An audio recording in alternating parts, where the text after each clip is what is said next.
Dalam simulasi 3 nama calon presiden, Ganjar menempati posisi teratas dengan 40,12%. Baca pres Partai Perindo Ganjar Pranowo menduduki elektabilitas tertinggi versi survei lembaga riset internasional Ipsos Public Affairs. Elektabilitas Ganjar diketahui mencapai angka 40,12%. Untuk membahas hal ini sudah hadir bersama kami peneliti senior Ipsos Arief Nurul Imam, Ketua DPP Partai Perindo Bidang Politik Yusuf Lakaseng, dan politikus PD Perjuangan Ansi Lema. Selamat sore Bapak-Bapak. Selamat sore, Mas. Sore, Mas David. Mas Arief. Ya, selamat sore. Selamat sore, Bapak. Pak. Baik, saya langsung saja ke Mas Arief. Mas Arief, ini kan kita lihat kalau tidak salah dari 3 nama ini dipasangkan dengan siapa saja ini Ganjar unggul begitu ya. Apa yang membuat Ganjar ini unggul? Iya, kemarin kita merilis hasil survei. Survei ini digelar 22 Agustus hingga 27 Agustus. Hasilnya adalah Mas Ganjar Pranowo mengalami rebound atau mengalami lonjakan elektabilitas yang signifikan. Sebelumnya dalam survei kami di bulan Juli, Mas Ganjar hanya memperoleh 34%. Di survei bulan Agustus kemarin, Mas Ganjar mendapat 40,12%. Apa yang menjadi penyebab Mas Ganjar tinggi? Mas Ganjar unggul di kelompok pemilih generasi Z dan generasi milenial, di mana di kelompok di generasi Z dan pemilih milenial ini terdapat 56% jumlah pemilih, yang artinya mayoritas dan besar dalam komposisi pemilihan presiden di 2024 mendatang.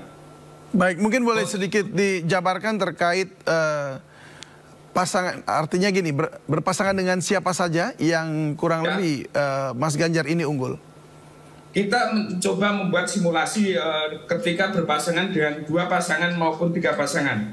Kita mencoba ada simulasi, misalnya kita buat Prabowo Subianto berpasangan dengan Gibran Rakabuming memperoleh 35% ketika berhadapan dengan Mas Ganjar Pranowo berpasangan dengan Mahfud MD.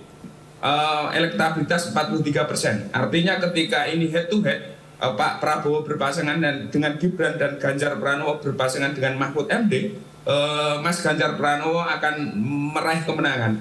Meskipun dengan catatan yang belum menentukan sebesar 22%.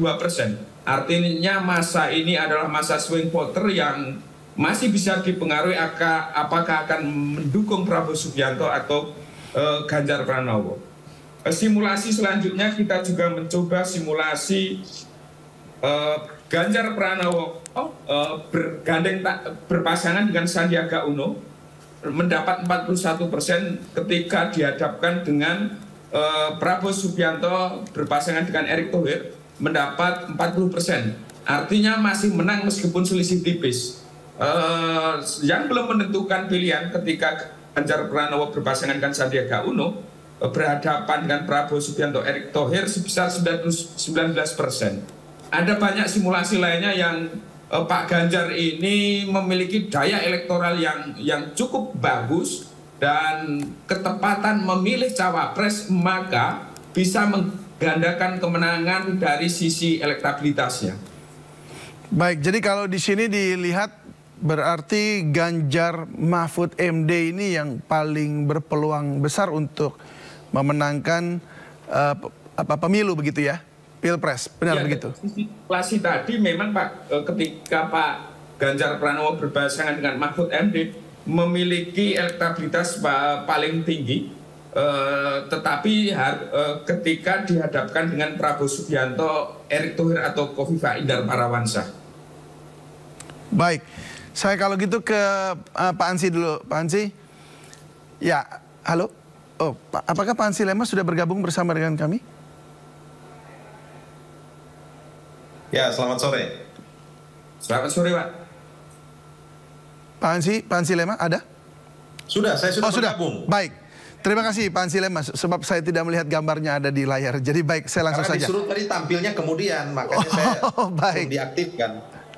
Baik, kalau begitu saya langsung ke Pak Ansi Lema saja. Pak Ansi, bagaimana tanggapan Anda mengenai hasil survei ini yang justru menunjukkan bahwa Ganjar dengan Mahfud MD ini yang kemudian angkanya tinggi? Ya, PDI Perjuangan tentu menyambut baik dan mengapresiasi hasil survei yang dilakukan oleh lembaga internasional IPOS Public Affairs ini. Bagi PDI Perjuangan, survei ini adalah sebuah metode ilmiah sebagai alat ukur ilmiah untuk merekam persepsi publik dalam suatu periode tertentu. Dengan demikian, ini juga bisa menjadi dasar buat kami melakukan evaluasi untuk menyusun strategi ke depan. Sebenarnya hasil survei ini tidak jauh berbeda dengan survei yang dilakukan oleh 4 lembaga survei sebelumnya, ya, Litbang Kompas, SMRC, LSI, dan Indikator Politik. Karena itu terus terang, kalau survei ini dilakukan dengan metodologi yang benar, dengan data yang juga valid dan akurat, saya kira hasilnya ini layak untuk kita percayai. Ya, tentu simulasi Mas Ganjar dengan siapapun juga, tadi seperti yang disampaikan oleh Bung Arief itu menunjukkan bahwa memang Mas Ganjar itu mengalami rebound, ya, melejit, menanjak cukup pesat, sehingga kemudian sekarang berada pada posisi puncak. Dan ini sebenarnya kalau ditanya apa yang membuat Mas Ganjar ini mengalami peningkatan yang cukup signifikan, bahkan berada pada posisi teratas, saya kira yang pertama itu adalah hari-hari ini publik itu semakin sadar, ya, bahwa Mas Ganjar ini memang sosok seorang pemimpin yang syarat akan prestasi. Jadi hasil kerja yang meyakinkan publik bahwa Mas Ganjar ini adalah harapan bagi masa depan Indonesia periode 5 tahun ke depan. Jadi dari sisi rekam jejak yang teruji, dari sisi kapasitas, kompetensi, dan integritas, inilah yang membuat hari ini publik yang disurvei, responden yang direkam persepsinya oleh IPOS ini mendukung Mas Ganjar dengan angka yang paling tinggi.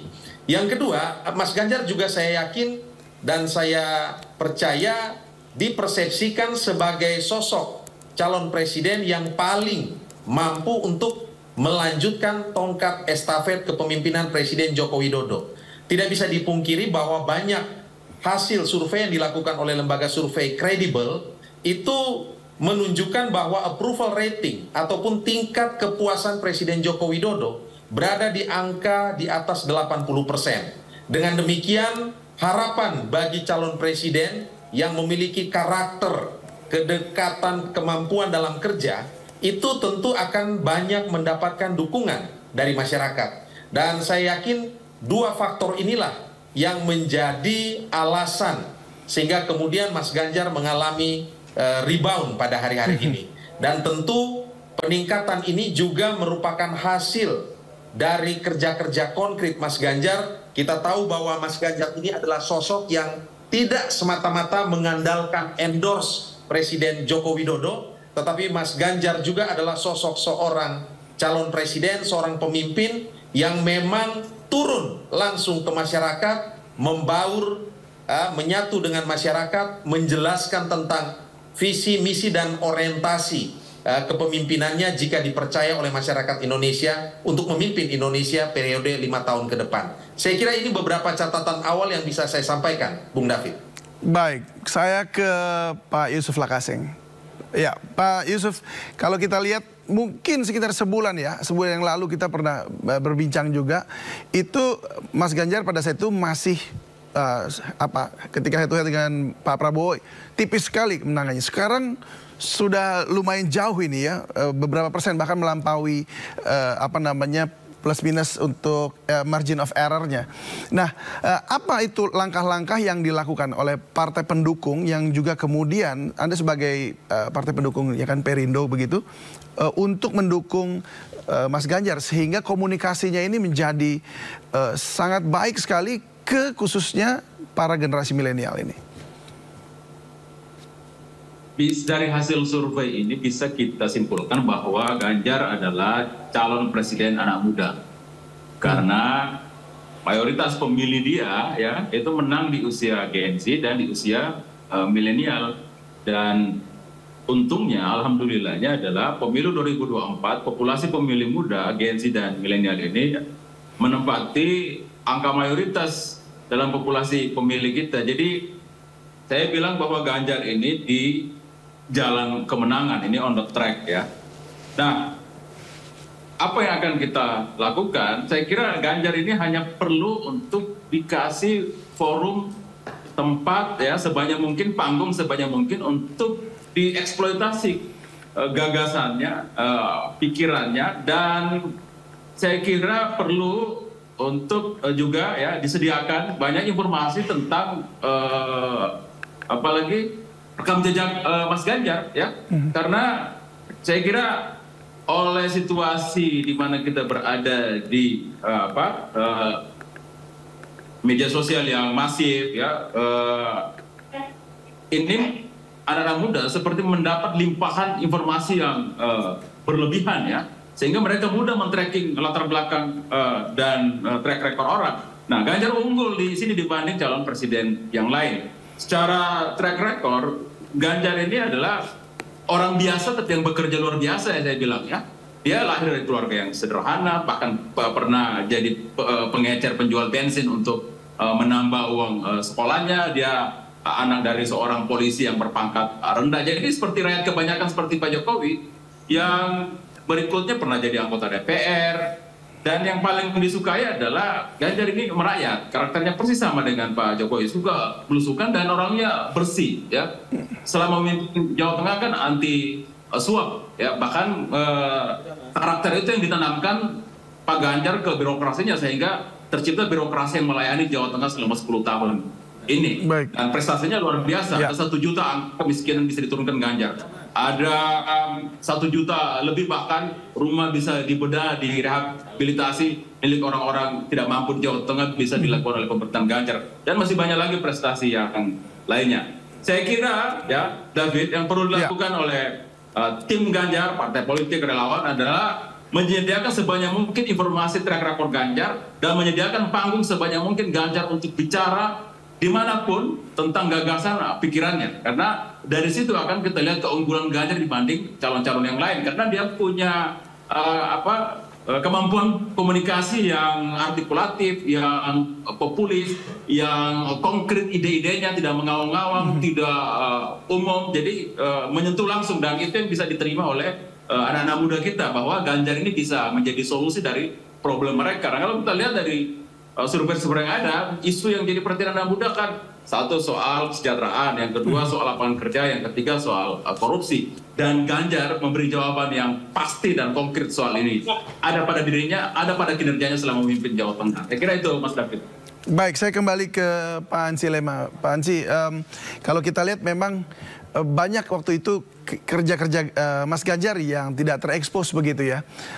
Lalu kemudian belakangan ini masyarakat sudah mulai mengetahuinya. Lalu dalam ini kan Mas Ganjar sudah selesai, sejak kemarin sudah selesai atau purna tugas dari gubernur. Lalu dalam 1 bulan ke depan ini kerja-kerja apa lagi yang kira-kira akan dilakukan dalam waktu dekat untuk lebih mendekatkan Mas Ganjar kepada para pemilihnya begitu?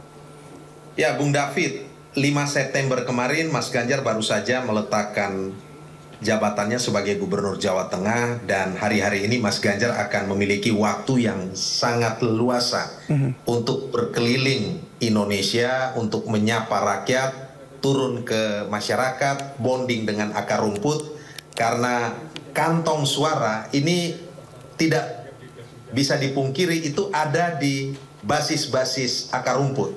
Dan kita tahu bahwa Mas Ganjar itu adalah seorang politisi tipikal pemimpin yang memiliki 2 karakter utama. Yang pertama adalah pemimpin yang merakyat, yang memang tidak berjarak dengan masyarakat. Mas Ganjar itu pemimpin yang betul-betul lahir dari rakyat, bukan pemimpin dalam tanda petik berdarah biru, orang biasa yang kemudian mendapatkan kepercayaan dari publik. Tetapi Mas Ganjar selain pemimpin yang merakyat, juga adalah pemimpin yang pro-rakyat. Kita lihat 10 tahun kepemimpinan Mas Ganjar di Jawa Tengah, itu menghasilkan kebijakan-kebijakan yang betul-betul pro-rakyat. 1 juta penduduk miskin itu diturunkan di Jawa Tengah, dan kemudian ada program-program membangun birokrasi dengan mindset baru, melakukan transformasi besar di birokrasi, yang betul-betul mengarah kepada terciptanya birokrasi yang berintegritas, profesional, dan melayani.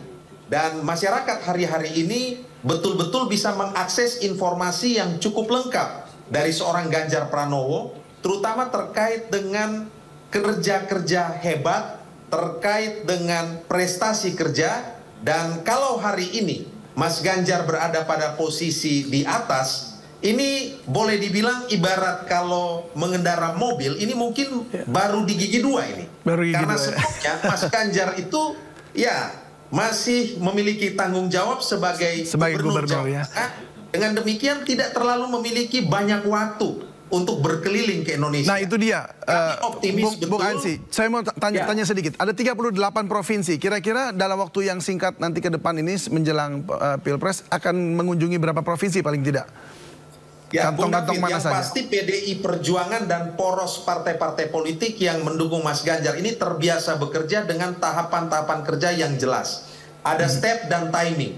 Nah, beberapa hari lalu poros pendukung Mas Ganjar ini baru saja membentuk tim pemenangan nasional atau TPN yang menyatukan, mensinergikan berbagai komponen dan juga berbagai elemen masyarakat pendukung Mas Ganjar, mulai dari para elemen partai politik, kaum profesional, anak muda, relawan, dan seterusnya.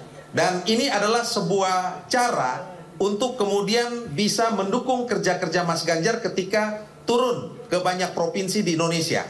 Yang pasti Mas Ganjar akan mulai melakukan akselerasi gerak turun ke akar rumput pasca melepaskan tugasnya sebagai gubernur Jawa Tengah ini. Dan kami optimis kerja-kerja ini akan semakin bersinergi dengan tim pemenangan nasional yang sudah dibentuk, dan tentu dalam waktu 1-2 bulan ke depan kita akan bisa melihat bagaimana peningkatan elektabilitas ini akan dicapai oleh Mas Ganjar. Mas Ganjar ini adalah seorang pemimpin dengan paket lengkap gitu loh. Pemimpin paket lengkap, tinggal seperti dikatakan tadi, tinggal diberikan forum yang tepat, kesempatan yang baik, Mas Ganjar bisa melakukan edukasi dan literasi, menjelaskan hal-hal yang benar sehingga masyarakat mengetahui persis apa saja yang menjadi track record dan prestasi kerja Mas Ganjar. Baik, terima kasih Bung Ansy Lema sudah berbagi bersama kami di Sindo Sore, dan juga Pak Yusuf Lakaseng juga sudah berbagi, serta dan Mas Arief Nurul Imam. Terima kasih juga untuk risetnya. Terima kasih dan selamat sore, salam sehat selalu.